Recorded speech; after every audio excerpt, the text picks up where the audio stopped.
You're watching KMAC Red Raider Nation's Countdown to Kickoff. Welcome back. Mason has been a very busy man this morning. He joins us once again from outside the stadium to bring us another storyline to watch out for today. TCU is at a three-headed monster of offensive skill position players to go with this year. But at the center of those three is a guy who, at this pace, very well could be the best at his position in the entire country. Quentin Johnston. Why has he been so good? For Tim DeRuyter, that answer barely goes past the eye test. Have you seen him? Yeah. I mean, the guy looks like Megatron. He's a big, fast guy. He's long, physical, and he can run away from people. If you're into that kind of thing. Great job of disguising coverage, mixing pressures, and hopefully not getting too many situations where he's soloed up. When you're getting Calvin Johnson comparisons, you're probably doing something right. Coming up, we'll break down what to watch out for in TCU. All right, y'all, let's play some board games. We'll have an X Factor, an over-under, and a headline. Mason has been taking my money from me. He is a terrible bookmaker, but maybe I can win this one now that he's not in. Break even. I hope so. Yeah, that's all about gambling. Gamble responsibly, folks. Let's start with our X Factor. Okay. Who's the player that maybe that's not the star player or just somebody that's under the radar that we need to look out for? So if you have yours, I'll just go short because it's a very long name. Let's go with SaRodorick Thompson, right? The Red Raiders rushing attack needs to pick up.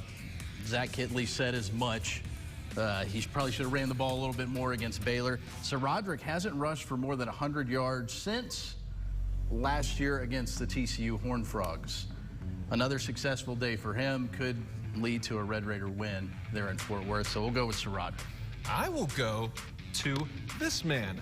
Dennis Wilburn, the guy who's going to be blocking for SaRodorick. He's the one that's holding down the middle of that Red Raider offensive line. Heading into this one, the offensive line has been a little bit maligned with giving up sacks at inopportune times. But, the guy in the middle is going to be the one that's going to be calling out the shots, what he sees in the front seven on the TCU defense. That's also a defense that is right near the bottom of the Big 12 in sacks that they've registered. So this is probably a good get-right game for the Tech offensive line. Now, moving on, let's do our over-under now. This is the one where I've been struggling with this season. Texas Tech is next to last in the league with 138 rushing yards per game. They showed some life against Baylor, especially towards the end in the second half. Over-under 140.5 yards. All right, I'm going to throw the softball up for you here so you can get right, okay? I talked about the run game, so obviously I have to go over with the Red Raider rushing attack. 148-ish, I believe, last week, so maybe another solid outing. Maybe Zach Kittley sticks to his word, and they run the football more against the Horned Frogs. Maybe we can hold them to that, but I am going to go under here. As we spoke with Colin a little bit earlier, this is one of the lesser experience, not as great passing defenses that a lot of guys have been able to find holes in that defense. JT Daniels, Spencer Sanders, they've given up a lot of yards, a lot of points through the air. So I think Texas Tech is going to be having more of a game through the air. I told you I was throwing you a softball up You were. Thank you so much. Mason wouldn't have done that. I know he wouldn't.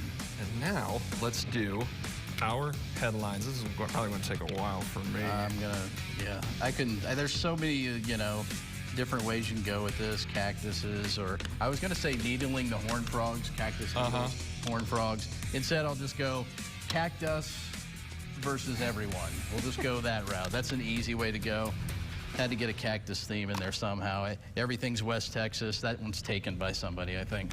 This is when I wish these whiteboards were just a little bit bigger, but I'm going to go with stocking up on passing yards. Everybody knows the world-famous stockyards over in Fort Worth. Gotcha. And you got Max Duggan, who's been lighting the world on fire for TCU, and you've got the Texas Tech quarterbacks who, in their own right, have been throwing up a lot of passing yards this year. So I think there will be a lot of passing yards down at Hell's Half Acre in our ball game today. And that was board games. Oh, it's board games. Now I got to scribble that away with my finger. Probably shouldn't have done that. Yeah, a little dirty.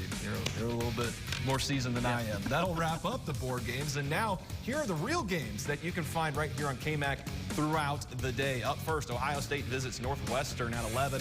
Wildcats haven't won since week 0 over in Ireland, over Nebraska. Maybe something crazy will happen today. And then up next, Staying in the Big Ten, Penn State visits Indiana. The Nittany Lions may not win their division, but still have an outside chance of making a New Year's Six bowl if they run the table. And then finally, this game probably would have been a whole lot better 20 years ago, but nevertheless, FSU and Miami are two heated rivals that are looking for bragging rights in the Sunshine State. Stick around. We have what to watch for when we come back.